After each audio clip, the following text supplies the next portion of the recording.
Com vocês o Felipe Coutinho, que é o da EPET. Muito bem-vindo, Felipe, tudo bem? Boa noite, Miguel. Prazer estar aqui, obrigado pelo convite. Atualmente eu sou vice-presidente da EPET, né? Eu já fui presidente durante 2 mandatos e atualmente eu sou o vice-presidente da Associação dos Engenheiros da Petrobras. É uma satisfação estar aqui conversando contigo, com o seu público. Ô, Felipe, é o seguinte, estava comentando aqui, né, esses escândalos das joias, eles são deprimentes, né? Mas uma coisa que é muito mais grave, que afeta muito mais a vida do brasileiro, é o roubo da nossa energia, né? O fatiamento da Petrobras, a privatização branca que eles fizeram nos últimos anos, né? Você vendendo os ativos da Petrobras, né? Então vamos começar o nosso papo assim. O que restou da Petrobras? O que resta da Petrobras hoje? O que sobrou? Eu sei que o Bolsonaro vendeu um montão de coisa. O que sobrou?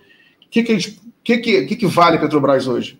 Bom, Miguel, a Petrobras é muito grande, tá? Porque, inclusive, esse método que eles encontraram de privatização da Petrobras, na verdade, ele é o único que é viável, porque a Petrobras é uma empresa tão grande, com tantos ativos, com tantos recursos naturais, com direito de exploração, com um mercado tão grande, né? Na verdade, seria impossível você privatizar a Petrobras inteira. Então, na verdade, os organismos multilaterais, os organismos internacionais, quer dizer, as agências que estão a serviço do interesse antinacional, eles planejaram e propuseram um plano, que, na verdade, isso está colocado já há muito tempo, esse plano de privatização da Petrobras, e a única maneira que eles encontraram de acessar o mercado brasileiro, acessar os ativos, se apropriar dos ativos da Petrobras, se apropriar do petróleo e do gás brasileiro, foi através dessa privatização fatiada, quer dizer, ativo por ativo, né? Ou conjunto de ativos por conjunto de ativos, né? E para fazer isso, eles adotaram um método que é anticonstitucional, é ilegal, né? Que foi a da criação de subsidiárias com a intenção de vender. Então, a lei, o que ela exige? Ela exige que, para privatizar uma estatal, que também foi criada com força de lei, você precisa levar essa proposta ao Congresso Nacional, que seja aprovado no Congresso Nacional. E depois seja feita licitação da venda desses ativos. O que o governo, desde o governo Temer para o governo Bolsonaro, adotaram como estratégia foi transformar ativos da Petrobras, por exemplo, refinarias, terminais e interligações de logística, transformar esse conjunto de ativos numa subsidiária, transformar os gasodutos já eram, né? Se aproveitar do fato de que os gasodutos eram subsidiárias integrais da Petrobras, fábrica de fertilizantes, cria uma subsidiária, direitos de exploração de reserva de petróleo, a mesma coisa. E uma vez criada a subsidiária, eles privatizam a subsidiária. Então, para que não seja necessário submeter ao crivo do Congresso Nacional. E, por incrível que pareça, né, isso tudo aconteceu com o Supremo, com tudo. Porque essa medida que é inconstitucional e ilegal foi considerada, né, legal pelo Supremo Tribunal Federal. Apesar de, na letra da lei, está claro que não é, porque você cria uma subsidiária com uma intenção, né, de operação num setor específico da economia. A Petrobras ela tem essa liberdade, né? A legislação brasileira confere às estatais uma liberdade administrativa para a criação de subsidiária na medida que ela entenda que a gestão daquele negócio é uma gestão que tem especificidade e que deve ficar assim, numa subsidiária que não necessariamente participa ali das diretorias, diretamente das diretorias da empresa. Então, cria uma subsidiária para atuação num segmento específico, como, por exemplo, a distribuição de combustíveis, como a BR Distribuidora, a distribuição de GLP, como a Liquigás, a distribuição de gás natural, né? Cria subsidiária com essa finalidade, ela tem essa liberdade. Agora, criar subsidiária com a intenção única e exclusiva de privatização, isso é uma arbitrariedade, isso é uma criação nova. Deixa eu só colocar uma metáfora, né? Só para me livrar dessa metáfora pela minha cabeça.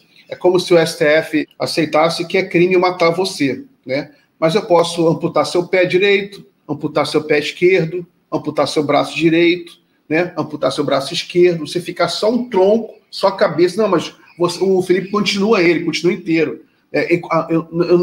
Não morreu. Né? Só de me livrar dessa metáfora, pode continuar.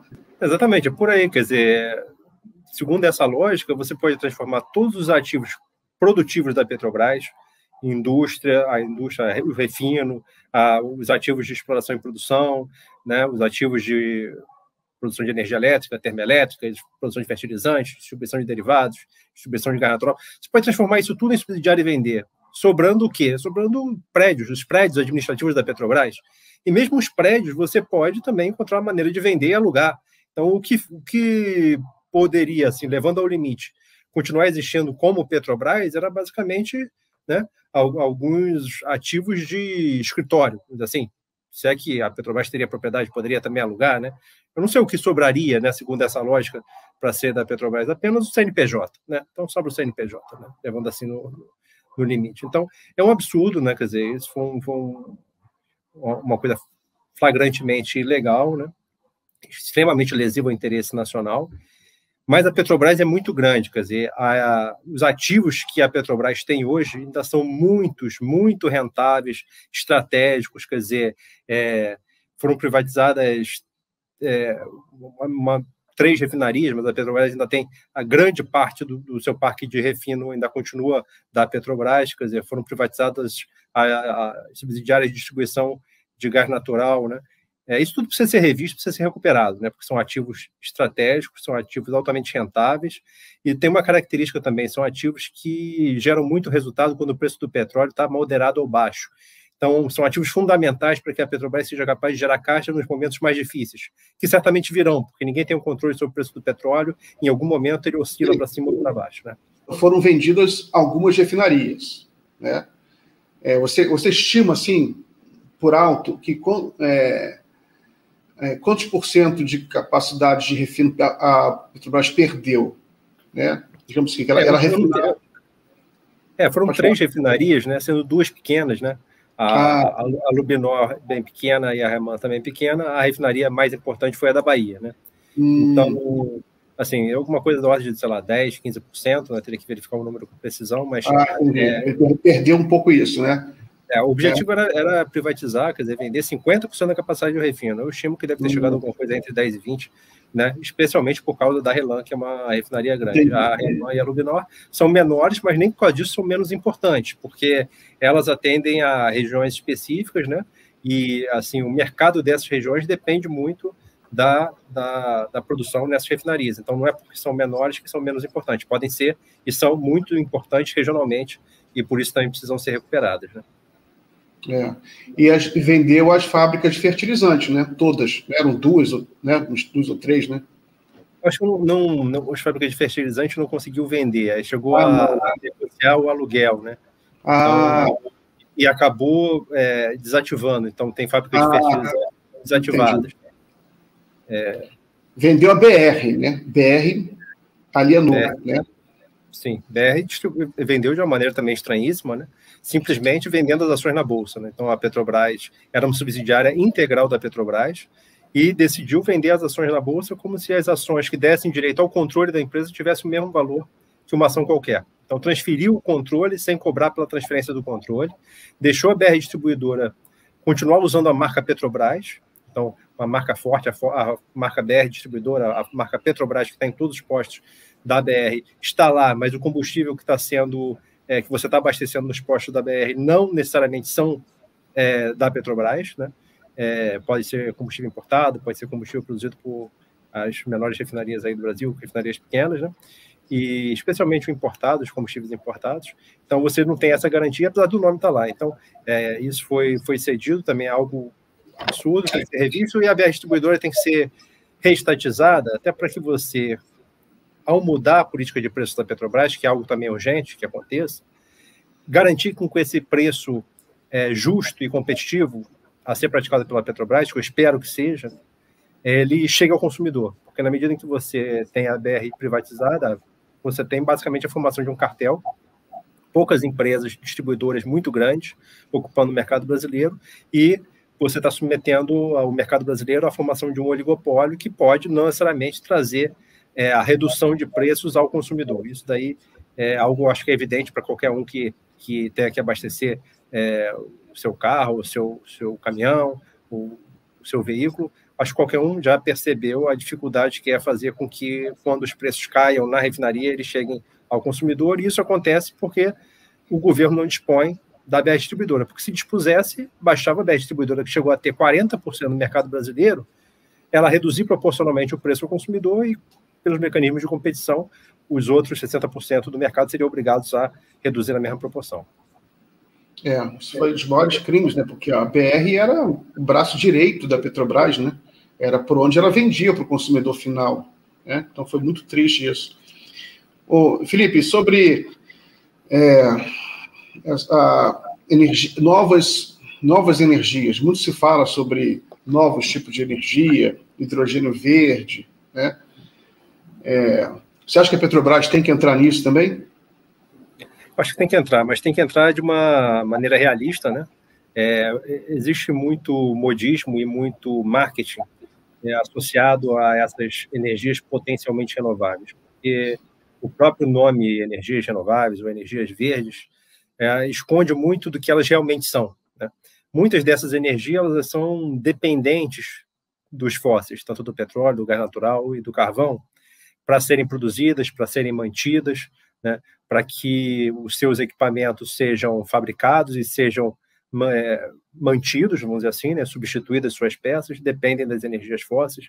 Essas energias, muitas vezes, têm fragilidades em termos de qualidade, né? Por exemplo, a questão da garantia do fornecimento, no caso das energias eólica e solar, são energias intermitentes, então não é uma energia firme que está sendo oferecida ao consumidor, né? Mas muitas vezes se abstrai e se desconsidera a necessidade de uma energia firme que tem que estar associada a essa energia que assim, que varia, que é intermitente, né? Porque depende dos ventos ou depende da incidência solar, né? Então, são energias que não são necessariamente renováveis, são potencialmente renováveis, que têm dependência em relação aos fósseis, né? E que são mais caras, né? Via de regra, são mais caras do que as fontes primárias de origem fóssil, né? Então, existe um custo associado à produção dessas energias. Os biocombustíveis também, né? O biodiesel e o etanol, são mais caros de serem produzidos do que o diesel e a gasolina, né? E por conta dessa natureza dessas fontes primárias de energia, o hidrogênio também nem pode ser considerado uma fonte primária de energia. O hidrogênio é um meio de transporte dessa energia, porque você praticamente não tem jazidas de hidrogênio. Esse hidrogênio tem que ser obtido através de algum recurso natural, né? De uma biomassa ou da eletrólise da água, né? E esse hidrogênio ele tem que ser obtido através de uma fonte primária de energia. Então, qual é a origem da energia que vai fazer com que esse hidrogênio, né, exista? Então, pode ser o hidrogênio verde, né? O hidrogênio da energia eólica, o hidrogênio da energia solar. Então, isso é uma fonte primária, né? Você tem que ter uma fonte primária que é o caso do petróleo, né? É o caso do petróleo, Sim. O caso da hidrelétrica também, que são primários, né? Fontes primárias, É a mesma coisa se você comparar a energia elétrica, por exemplo. Se você comparar a energia elétrica com petróleo, com carvão, a energia elétrica não é a fonte primária, é uma fonte de transmissão da energia, né, em que ela é produzida através do carvão, através do diesel, através do gás natural, né, através da energia eólica. Da água, né? Energia cinética, né? Energia potencial transformada em cinética, depois em mecânica e elétrica, né?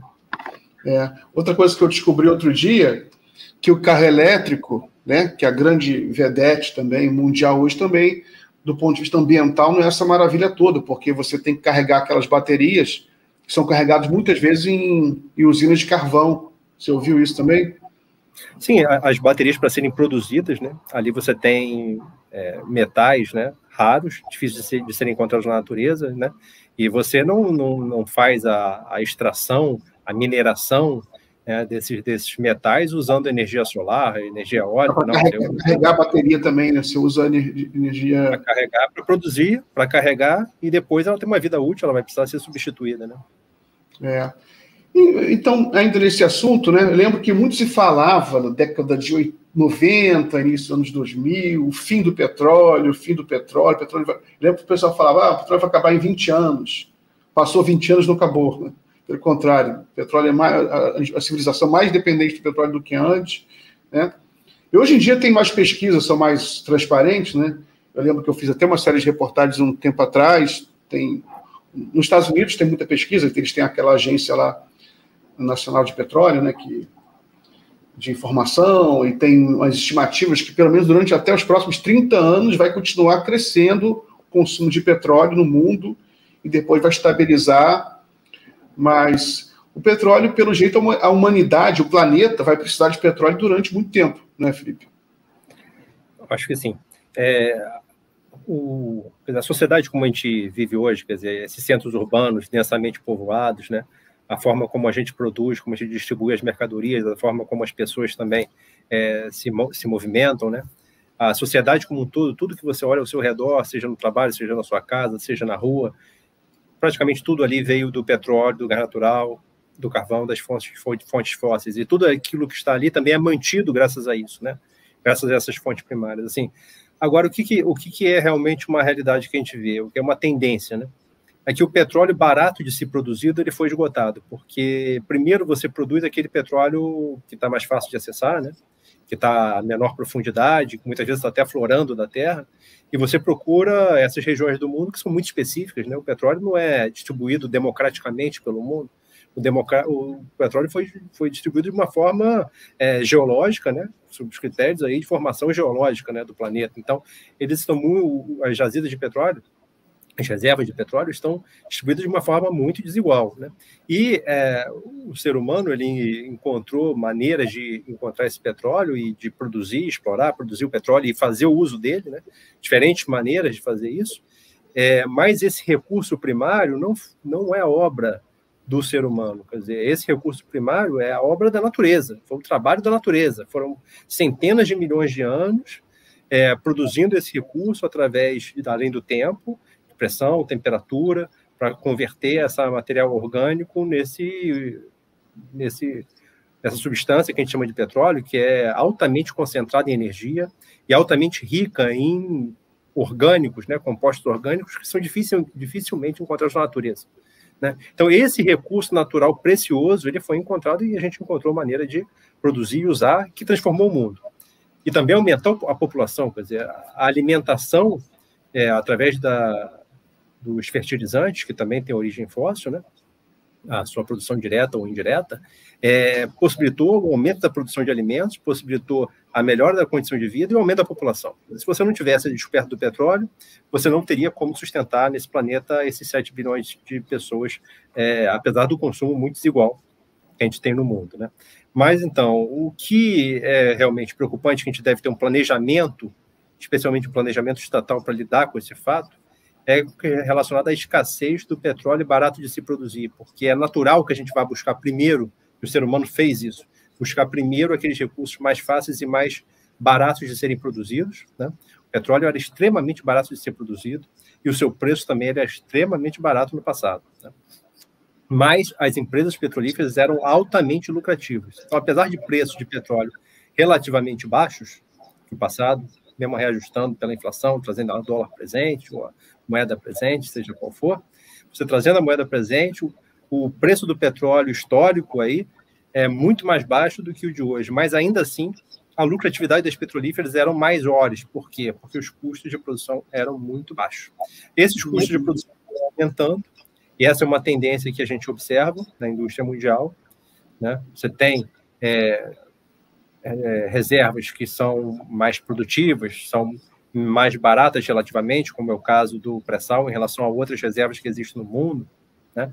Mas, ainda assim, ela é relativamente mais cara do que reservas que foram encontradas e produzidas no passado, né? Em termos médios e mundiais, é essa a tendência que se vê. Aí qual é o problema? Se a sociedade conseguisse acompanhar o aumento de preço dos combustíveis proporcional ao aumento de custo das petrolíferas, isso poderia ser administrável porque as petrolíferas gerariam caixa, teriam recurso para investir, para aumentar a produção, para substituir o que está sendo esgotado por novas reservas, etc. Você poderia ter uma administração tranquila disso. Mas acontece que não é isso que a gente observa. Quando a energia fica mais cara, quando o preço da energia fica maior, existe uma tendência recessiva. Então, o que acontece é que existe menor crescimento econômico, né? A lucratividade das empresas, de todas as empresas, né? E a capacidade do próprio Estado de se financiar, ela fica comprometida a partir do momento que a energia fica mais cara e a produtividade do trabalho diminui. Você tem uma diminuição da produtividade do trabalho, uma dificuldade de crescer, e uma dificuldade de incrementar os indicadores de desenvolvimento humano, justamente porque a energia cara tem um efeito devastador, né, na economia. Então, a situação é essa: a sociedade ela não tem uma capacidade infinita de pagar mais por energia, mas essa energia tem um custo que tem tido uma tendência de elevação. Então, essa é a preocupação desse paradoxo, quer dizer, dessa dificuldade de você harmonizar a necessidade da indústria com a necessidade da economia e da sociedade. Então, existem muitas questões aí que precisam ser avaliadas e pensadas, né, diante desse diagnóstico, né, e soluções para isso precisam necessariamente passar por uma ação estatal, porque a ação do mercado não vai resolver esse tipo de problema. Pelo contrário, vai apenas agravar esse tipo de problema, porque o Estado só atua onde existe lucro, e especialmente o lucro de curto prazo, quando ele é dominado pelo sistema financeiro internacional. Essa lógica parasitária é o que domina. Então, esse é um problema que a gente tem hoje, né? A estrutura de preços, né, do mercado de petróleo, ela tem um componente irracional, né, porque que é interessante isso. Agora, uma coisa, Felipe, uma coisa que eu queria perguntar para você, que eu sempre quis saber: gás natural, né? Gás natural, que existe um certo mistério para mim, né, que não sou grande conhecedor, né? O gás natural ele é uma forma de petróleo, né? Mas o que é um gás natural? O que é? Entendeu? Por que alguns países têm muito gás natural, mais que outros? O Brasil tem muito gás natural. O que é o gás natural? Explica para a gente. O gás natural são frações leves do petróleo, né? E que você tem maior dificuldade em condensá-los, né? Em transformá-los em líquido, né? Então, são fontes menos densas, menos concentradas em energia. Então, sob essa ótica, né, é que normalmente os recursos petrolíferos, né, líquidos, na fase líquida, são mais interessantes porque eles são mais densos de energia e mais baratos de serem produzidos em comparação com a energia que ele te fornece. É mais fácil você transportar combustíveis líquidos do que combustíveis na fase gasosa, que você precisa liquefazer ou transportar em gasodutos, vamos dizer assim. Então, é mais fácil, é mais flexível, é mais barato, né? Então, por isso que existe um interesse muito maior de se produzir primeiro o petróleo e depois o gás natural. A produção relativa de gás natural ela foi aumentando justamente pela dificuldade de se encontrar, explorar e produzir o petróleo, né? Então, pela dificuldade de se encontrar as melhores jazidas, os melhores recursos de petróleo, foi se buscando os recursos do gás natural. Se encontrou um discurso de propaganda, de marketing, que, claro, que tem o seu fundo de verdade, mas não foi porque o gás natural tem uma queima melhor do que os combustíveis líquidos do petróleo, porque ele contamina menos o meio ambiente, ou porque ele tem esse tipo de característica, que ele foi sendo mais produzido e mais usado. Não foi por isso. Esse foi o discurso que se encontrou para promover o uso, né, e a difusão do uso do gás natural em substituição, por exemplo, ao óleo combustível, né? Existem, inclusive, outras soluções que podem ser usadas para evitar a emissão de gases tóxicos na queima de combustíveis mais pesados. Mas isso naturalmente aconteceu pela dificuldade de se encontrar e produzir o petróleo, especialmente o petróleo mais barato. Você começou a viabilizar, quer dizer, começou a se tornar interessante em termos relativos, mais interessante incrementar a produção do gás natural em relação ao que já foi no passado. Mas em relação, se você compara a qualidade da energia, né, em termos de densidade energética, capacidade de geração de trabalho, capacidade de aumentar a produtividade do trabalho, se você faz esse tipo de comparação dos combustíveis líquidos de origem fóssil em relação aos combustíveis gasosos de origem fóssil, os combustíveis líquidos são melhores relativamente. Então, eles são mais capazes de fazer com que a sua economia cresça de uma forma aos menores custos possíveis. Quando você vai para o gás natural, ainda você muitas vezes perde, assim, em termos relativos, mas esse melhor recurso você já produziu, você não tem acesso. Então, esse melhor petróleo que foi aquele produzido no passado, mais barato, você não tem acesso. Então, o que você tem que escolher é o que você tem hoje. E o que tem acontecido é que o gás natural tem tido uma participação crescente. Ele é chamado, assim, uma fonte primária de transição, né? Justamente porque se imagina que ele vai aumentar a participação relativa e depois vão entrar as energias potencialmente renováveis. Mas isso é uma projeção que não tem base em nada que possa ser demonstrado, né? Na verdade, o que pode acontecer é uma redução do consumo de energia, justamente porque você vai incorporando energias de menor qualidade, mais caras, e que tornam o seu consumo inviável, o crescimento econômico inviável e o desenvolvimento inviável nesse modelo que a gente tem, o modelo capitalista. Então, esse que é o problema. Inclusive, o consumo per capita de energia no mundo já há alguns anos que não se eleva, tem caído, já passou por um pico, e agora a gente está basicamente num platô, já há alguns anos em que o consumo per capita de energia não aumenta. E se o aumento per capita de energia não aumenta, isso é a mesma coisa que dizer que as condições de vida das pessoas, em termos médios e mundiais, também não estão aumentando. Porque para melhorar a condição de vida, você tem que aumentar o consumo de energia, porque tudo que o ser humano precisa para o seu conforto, para o seu bem-estar, está associado ao consumo de energia. Outra coisa que se fala também sobre o petróleo é que o uso do petróleo como combustível para carro, para caminhão, por exemplo, é que seria mais atrasado, seria menos nobre, né? Que o uso nobre do petróleo seria a produção de plásticos, de polímeros, né? O que você acha disso? Eu não acredito nesse argumento, apesar dele ser realmente muito comum, né? A escala desses dois usos são diferentes, é ordem de grandeza diferente. Então, a escala que se demanda dos fósseis para a produção de petroquímicos é uma escala de uma ordem de grandeza menor do que a escala que se demanda para as atividades relacionadas ao transporte, né? Mercadorias, pessoas e tudo mais. Então, eu acredito que esse pensamento ele é possível quando você tem uma abundância de recurso natural, uma abundância de petróleo, seu preço é relativamente baixo, e você acha que se transportar mercadorias, produzir na China com produtos trazidos do Sudeste Asiático, com produtos trazidos da Europa, com recursos primários trazidos da América do Sul, produz na China e traz da China para o Brasil, distribui para a Europa, distribui. Quando você acha que fazer isso é algo que está dado, quer dizer, é algo natural, é uma cadeia produtiva que perdura praticamente por conta da natureza, ele vai ser melhor sempre, quando você tem esse pensamento, que ele vem de uma situação conjuntural de abundância de energia barata, de ótima qualidade, quando você joga isso para o infinito, você imagina que isso vai existir sempre assim, e você passa a considerar que esse uso é um uso que não é nobre, né? Então, o petróleo pode ser usado para melhores coisas, fazer coisas em menor quantidade, mas são coisas específicas que só tem no petróleo. É um pensamento que vem de uma realidade, de uma conjuntura que eu acredito que vai mudar e que já está mudando. Quer dizer, essa possibilidade dessa globalização que está sendo sustentada por energia barata, essa situação ela é conjuntural e não tende a se manter. Então, na verdade, vai haver cada vez mais dificuldade em crescimento econômico e acesso à energia barata, e as consequências disso podem ser, inclusive, catastróficas, né? Como, aliás, a gente já está vendo, né? Porque as guerras que têm acontecido não foi porque o Saddam Hussein tinha feito armas de destruição em massa, né? Não é porque eles tinham feito arma química, né? Isso daí foi a desculpa que foi dada para se apropriar do petróleo iraquiano, né?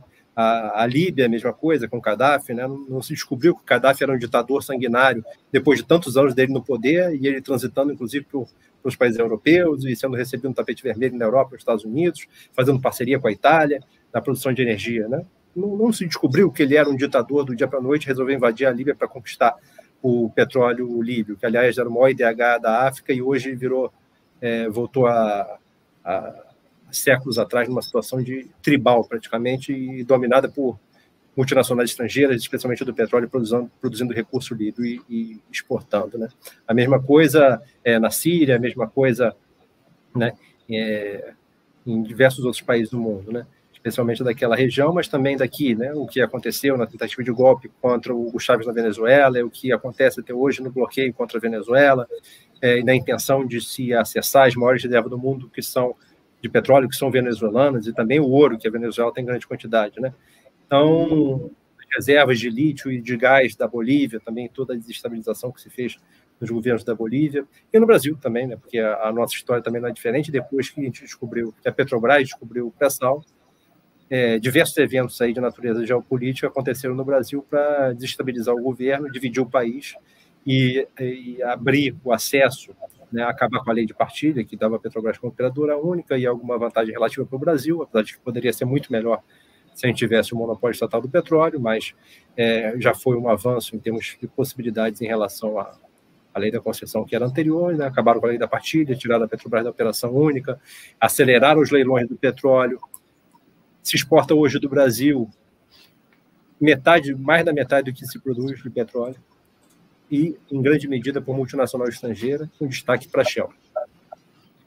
Então, essa foi a situação que se construiu a partir também de movimentos de desestabilização, movimentos de convencimento da opinião pública que o maior problema do Brasil era a corrupção, e convencimento de que a Petrobras não valia nada, que o petróleo era sujo, que seria substituído logo, que a gente tinha que se livrar, que era um mico. Falácias e mais falácias que foram espalhadas para a população, com um porta-voz midiático poderosíssimo, né? Muitos recursos a serviço desses meios de comunicação, né? Corporativos, redes de televisão, rádio, jornais e meios da internet, jornalistas, né? E a serviço dos seus patrões, que por sua vez estão a serviço do capital estrangeiro no Brasil, promoveram esse saque, que é um saque continuado, porque ainda não foi interrompido, né? E que também está associado a essa disputa por energia, que é uma realidade cruel. Quer dizer, muitas populações do mundo já vêm sofrendo as consequências da invasão dos seus países, do saque dos seus recursos, seja de maneira consentida, como foi o caso da população brasileira, praticamente consentida, seja no caso de outros países que resistiram, que suas populações e seus líderes resistiram, foram, nesses casos, verdadeiramente golpeados. Quando são golpeados, ou são extraditados, ou são mortos, e os seus recursos são tomados. Então, não existe conciliação, não existe manutenção de direito político, não existe concertação de forças políticas supostamente antagônicas, não, existe um enfrentamento real, e quem perde esse enfrentamento real, normalmente as lideranças, ou no melhor dos casos, como foi o caso do Rafael Correa, aqui do Equador, ele é extraditado, não pôde voltar para o seu país, e nos outros casos são líderes assassinados, realmente, pelo Império, né? Ou quando resistem, aí conseguem resistir, como é o caso da Venezuela, do Chávez e do Maduro, né? Como é o caso de outros países que têm conseguido enfrentar, né, o imperialismo, como é o caso da Rússia também, né? Do Vladimir Putin, né? Que tem usado cada vez mais os seus recursos naturais em prol do desenvolvimento do seu país e enfrentado o imperialismo e com todas as consequências que isso tem. Então, são guerras pelo acesso às fontes primárias de energia, e são guerras movidas pelas fontes primárias de energia de origem fóssil, justamente porque existe uma dificuldade em substituí-las por outras que são, assim, potencialmente renováveis, mas são de qualidade muito inferior. Felipe, muito obrigado pela sua participação, né? Queria até continuar. Vamos marcar outra entrevista daqui a 1 ou 2 semanas para a gente continuar nosso papo sobre geopolítica. Tem esse encontro do Lula vai encontrar o Xi Jinping, né? E também algumas novidades geopolíticas podem surgir daí. E a Petrobras, né, está aí, né? Está na expectativa da formação do novo Conselho de Administração. Vamos ver o que vai sair daí. Então, muito obrigado pela participação e a gente mantém contato. Miguel, obrigado pela oportunidade de estar aqui conversando contigo. Foi um prazer e fico à sua disposição. Obrigado. Boa noite. Abraço, Felipe.